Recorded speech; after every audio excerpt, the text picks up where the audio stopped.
विवाह परे सबु महिला माने मंगलसूत्र पिंधि थांते। आपण माने कोन जानते मंगलसूत्र पिंधिबार सठिक नियम? जदि जानि नाहंते तेबे आसंतु जानिबा ए वीडियो माध्यम रे। नमस्कार, मु मनोज दास स्वागत आपण मानकु ए वीडियो रे। आपण माने विवाहित तेणु मंगलसूत्र निश्चिंत भाव में पिंधुथिबे। आ जदि मंगलसूत्र पिंधुचंती तेबे एही सबु नियमर पालन करिबा निहाती आवश्यक। मंगलसूत्र एमिति गोटिए वस्तु जो जिनिस को महिला माने विवाहित महिला माने पिंधिले तांको सौंदर्य रे वृद्धि होइथाय, तांकर सुंदरता वृद्धि पाइथाय एवं से माने सौभाग्यवती होइथान्ते। मंगलसूत्र पिंधिले तांको स्वामींकर आयुष मध्य वृद्धि हुए। एई कारण पाई तो मंगलसूत्र जेउ सूता को धारण कले आपणकर मंगल होइथाय, आपणकर कल्याण होइथाय, आपणकर स्वामींकर आयुष वृद्धि होइथाय, ताहाकू मंगलसूत्र बोली कहंती। से मंगलसूत्र रे आपण माने जेते हीरा लीला मोती माणिक सुना ये सबू जोड़ी दियंतु, किंतु तथापि तार ना बदलबनी, ता ना रहिबो मंगलसूत्र। आसंतु जानिबा मंगलसूत्र पिंधिले केउ सबु नियम को मानि चलिबाकू पड़िबो। कथारे नहीं मानिले देवता न मानिले पत्थर। जेमिति रास्ता कड़े पड़िथिबा गोटे पत्थर रे जदि केही सिंदूर लगेई दियंती, ता परदिन जदि आमे सेही रास्ता रे जिबा तबे निश्चिंत भाव में सेठी नमस्कार करिबा।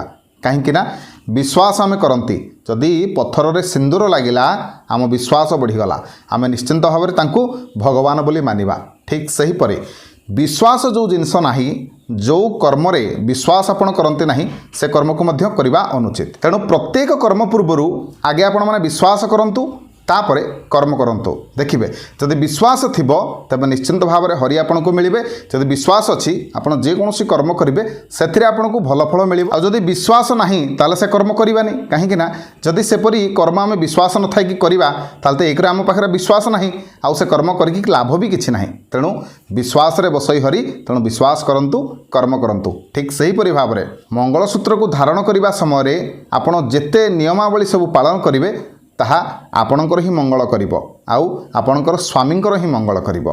तेबे मंगलसूत्र रे हलदिया सूतार व्यवहार करंतु।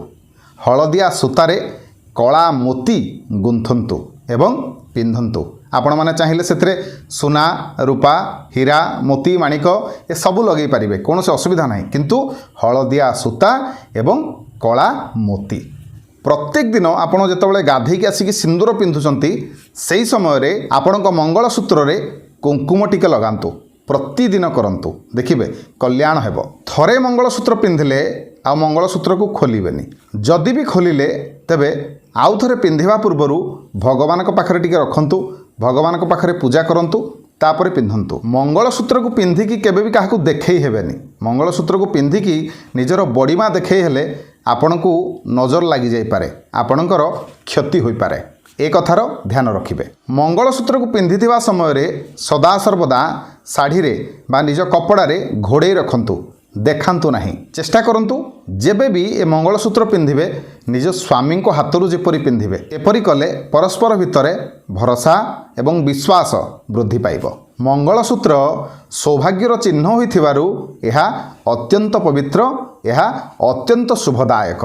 तेणु गाधोई सारिबा परे जेतबेले आपण माने पूजा करूछंती सेही समय रे मंगलसूत्र उपरे किछि गंगाजल छिंचंतु।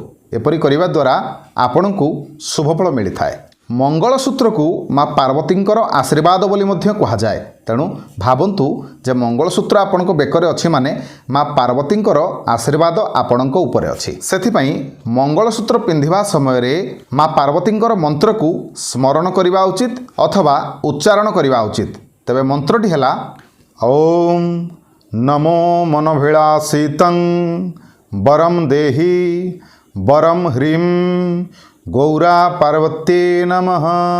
आशा करुछि आजिकार ये भिडियोटी आपण मानकु निश्चय भल लागिथिबो। जदि भिडियो भल लागिथाय तबे भिडियो को लाइक करिवे, शेयर करिवे, चैनल को सपोर्ट करिवा पई सब्सक्राइब करिवे। रहिली धन्यवाद।